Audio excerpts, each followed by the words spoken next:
The silent warning of humanity. The negotiation chamber aboard the HFY Council's flagship was designed to instill fear. The walls pulsed with a dull bioluminescent glow, shifting hues between deep purples and blues, meant to disorient outsiders. The air was sterile, crisp, too thin for most species outside of the Galactic Concord's dominion. It was a deliberate choice, subtle psychological warfare. The room was frigid, the temperature carefully adjusted to favor its hosts while making their guests uncomfortable. Commander Adrian Locke stood unmoving at the center of the crystalline chamber, his Black Earth Defense Forces uniform absorbing the dim glow around him. He was alone, unarmed, surrounded by the highest-ranking officials of the HFY Collective, an empire spanning a dozen star systems. Across from him sat Chancellor Vrexis, the reptilian overlord of the Council. His scaled hide shimmered under the pulsing lights, his golden eyes studying the human with cold calculation. Next to him, representatives from the Valari, Zifar, and Rethian clans remained eerily silent, their alien faces betraying no emotion. Each of them had their own reasons for being here, but they were united in one purpose: to test humanity. For nearly 12 minutes, an unsettling silence hung in the air. It was a waiting game, a psychological maneuver that had worked against countless species before. Most would crack under the pressure, shifting uncomfortably, nervously glancing around, struggling against the suffocating quiet. But Locke, he did nothing. He stood there, arms at his sides, expression blank, waiting. The HFY had vastly underestimated their guest. After another excruciating minute, Vrexis finally leaned forward, breaking the silence. "Your kind is young." The Chancellor's voice rasped through the translation devices hovering above them. "Your people have no true claim to the stars. You stumble upon technology beyond your comprehension and believe yourselves powerful." Locke tilted his head slightly but said nothing. Earth is fragile. A fledgling world clinging to survival in a universe it barely understands. And yet, you challenge us. Still, the human did not speak. Vrex's eyes narrowed, irritation creeping into his tone. "Tell me, Commander, what makes you think humanity has a place in this galaxy? What makes you think your people will survive what comes next?" Locke exhaled slowly, then raised a single hand. The delegation tensed. Even the Zifar, whose species lacked a concept of body language, recognized the sudden shift in energy. And then, pop. Locke cracked his knuckles. It was a small sound. Insignificant, but the reaction was immediate. Chancellor Vrexis flinched, his throat membranes fluttering in alarm.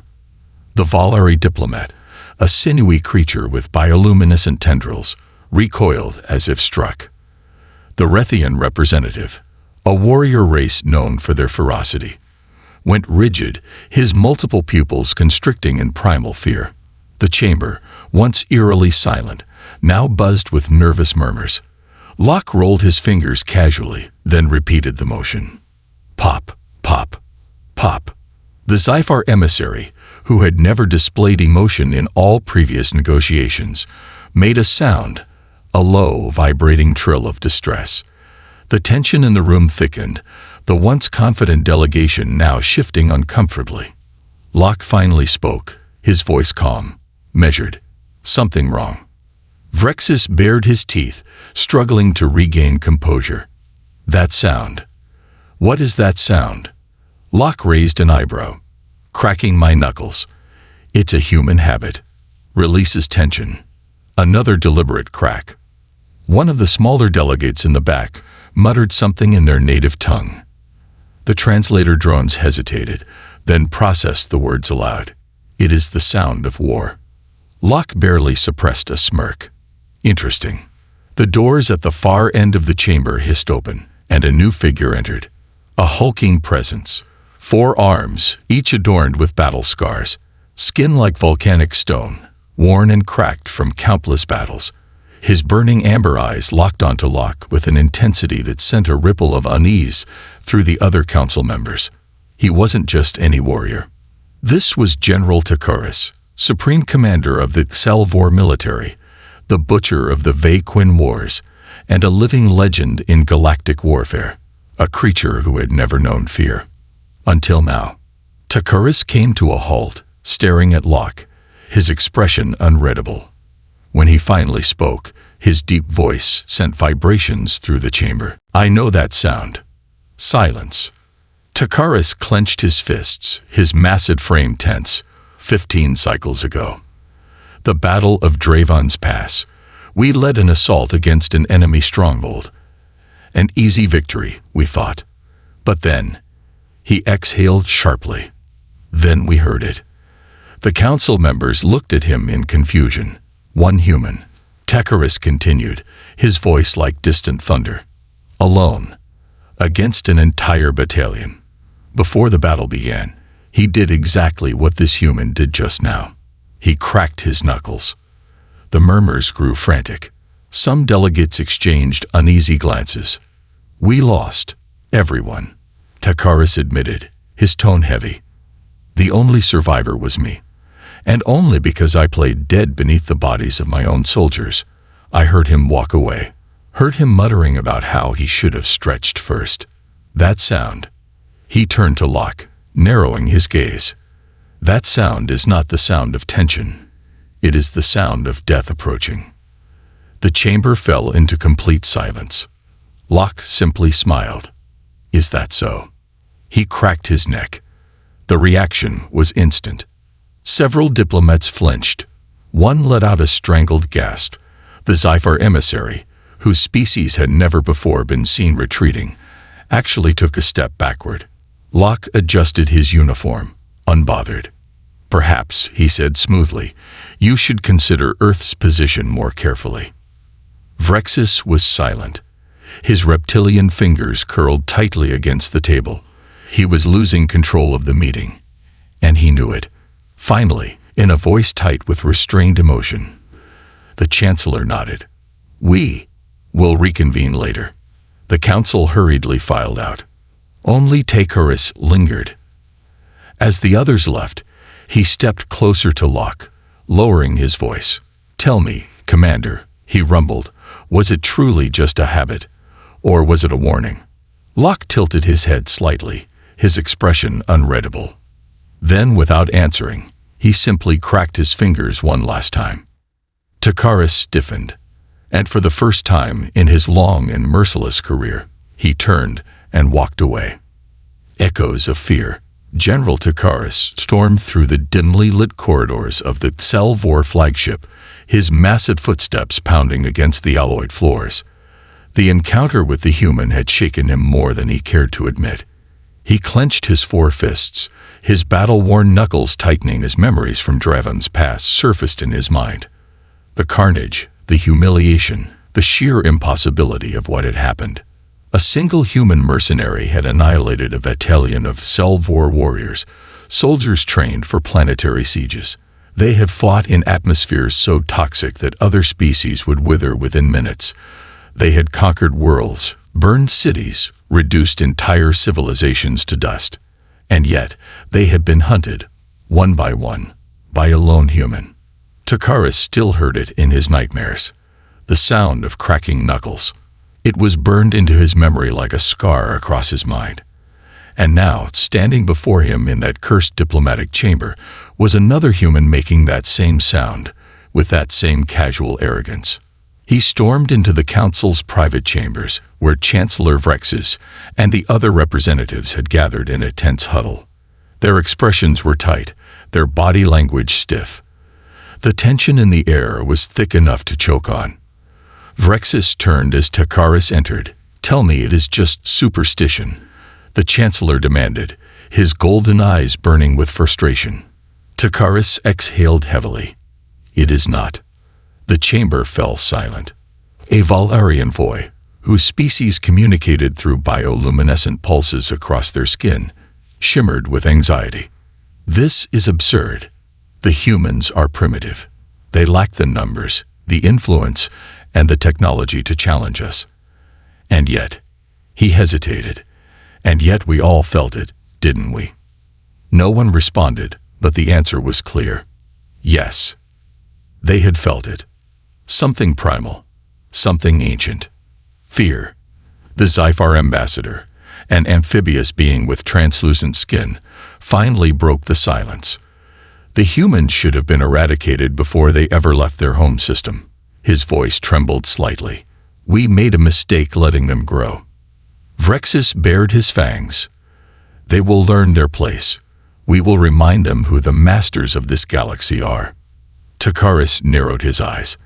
And how do you plan to do that, Chancellor? Vrexus turned sharply.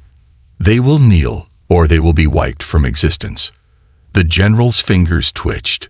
He had seen what happened to those who underestimated humans. He would not make that mistake again. On board the Earth Defense Force warship Vanguard, Commander Adrian Locke sat in the dimly lit observation deck of the Vanguard, gazing at the endless stretch of stars outside. A small, satisfied smirk played on his lips. The reaction of the alien council had been perfect. He hadn't even needed to say anything truly threatening. Just a few cracked knuckles, a bit of well-placed silence, and suddenly an entire room of galactic overlords had flinched like prey. He took a slow sip of his coffee, feeling the warmth spread through his chest. The ship's artificial gravity thrummed faintly beneath him as the fleet drifted at the edge of the Galactic Concorde's neutral zone. The door behind him hissed open. Captain Helena Vasquez strode in, her crisp black uniform mirroring Locke's own, though her Earth Defense Force insignia bore additional commendations. Her dark eyes locked onto him with an expression of both amusement and concern. "You enjoy that far too much," she said, crossing her arms. Locke chuckled. "Oh, absolutely." She sighed, leaning against the bulkhead. Takaris was there, wasn't he? Locke nodded, and he remembered. Vasquez frowned. Damn. She turned to look out the viewport, her reflection sharp against the void. "You know what this means, right?" Locke exhaled. "Yeah, they're going to make a move." Inside the war room of the Selvor Council, the chamber was tense, filled with the murmuring voices of high-ranking military strategists, intelligence officers, and warlords from across the stellar collective. Holograms flickered with battle projections, potential conflict scenarios, and Earth's rapidly growing military presence. Takaris watched them all from the shadows, his forearms crossed over his broad chest. His mind wasn't on the battle strategies or fleet formations. It was on the human. He had spent decades fighting. He had seen death on a scale most beings couldn't comprehend. He had waged war against countless species, from the brutal warlords of the Tukarn to the psychic horrors of the Nebulith swarm. But never had he encountered an enemy that made him feel like this. Humans weren't the strongest species. They weren't the most technologically advanced. They weren't the most numerous. But they were something far worse. They were unpredictable. Takaris clenched his fists, his mind flashing back to that moment in the diplomatic chamber. The way Locke had just stood there, utterly unfazed, surrounded by some of the most powerful beings in the galaxy. And then, the sound. A simple, insignificant pop. And yet it had shaken an entire delegation. It wasn't just fear. It was remembrance. The stories, the legends, the whispered nightmares that had spread through the Excelvor ranks since that fateful day on Draven's Pass. Takaris took a slow breath. This war was already lost. Not in numbers, not in firepower, not in strategy, but in fear. Fear was the greatest weapon, and humanity wielded it without even trying. The war that ended before it began. The Selvor War Council gathered in the vast war chamber, a circular room filled with holodisplays, tactical projections, and shifting star maps.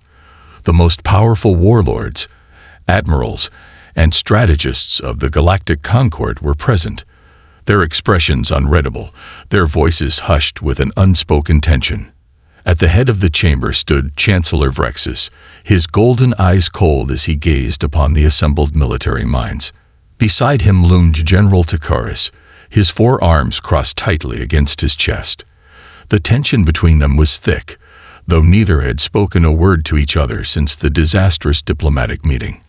A holographic projection of Earth flickered at the center of the chamber, rotating slowly, its blue-green surface shimmering under the artificial light. Beside it, a series of military statistics displayed everything the Concord knew about humanity's defenses: fleet size, planetary defenses, technological capabilities. To the warlords, the data was laughable. Compared to the might of the Selvor Armada, Earth's military was insignificant, a fraction of the firepower, a fraction of the fleet size, and a fraction of the sheer destructive potential that the Concord could bring down upon them. And yet, no one looked confident, because they had all heard the rumors, the whispers in the ranks, the stories of lone human soldiers annihilating entire battalions, of their terrifying ability to adapt, their sheer refusal to die, and the unshakable confidence they carried into battle. They weren't the strongest.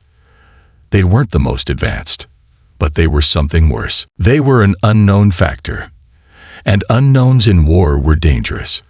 Vrexus exhaled sharply, trying to ignore the growing unease in the chamber. We have wasted enough time. This meeting is not to discuss if we should strike.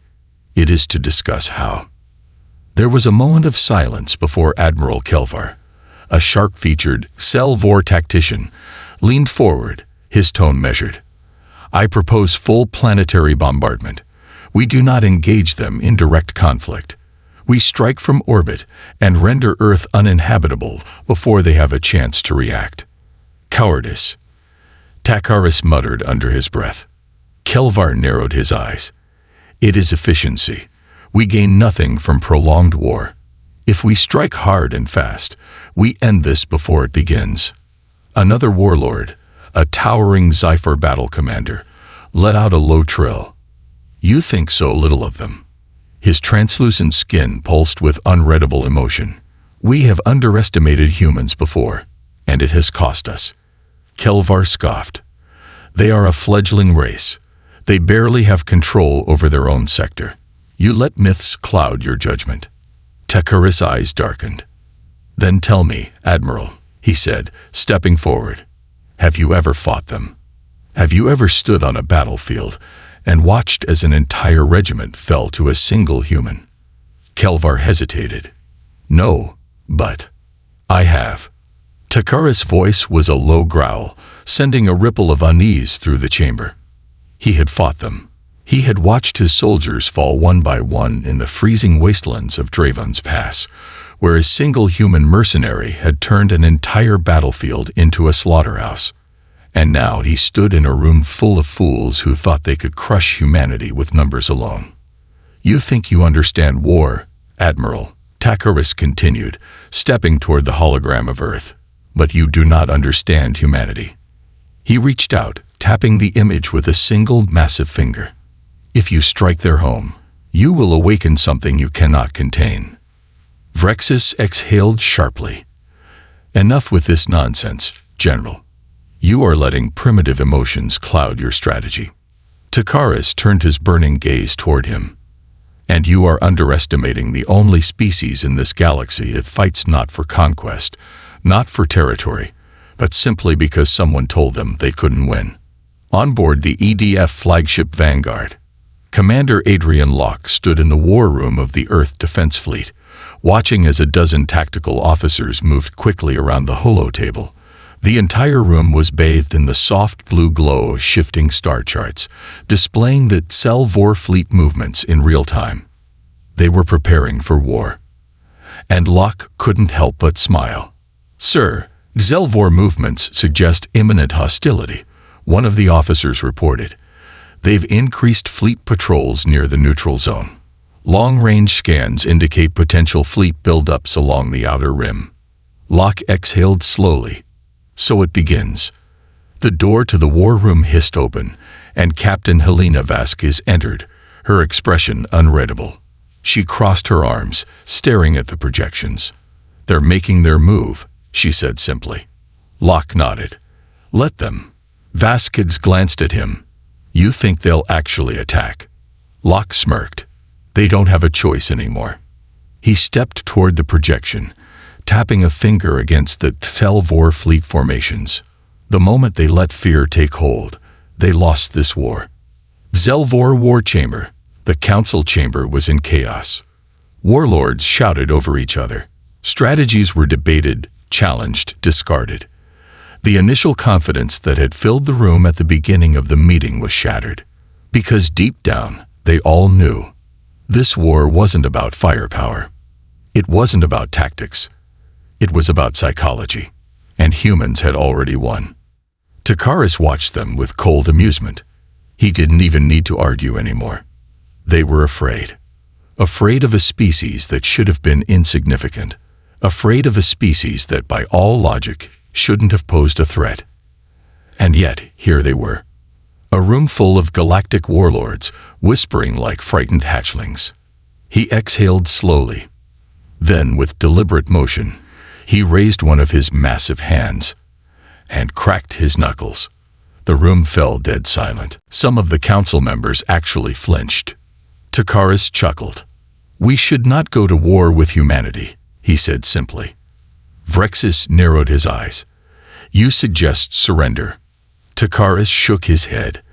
"I suggest we negotiate from a position of fear, before we become nothing more than a myth of what once was." The warlords were silent. For the first time in history, the Telvor Collective, the greatest empire in the galaxy, realized that they weren't the apex predators anymore. The humans were.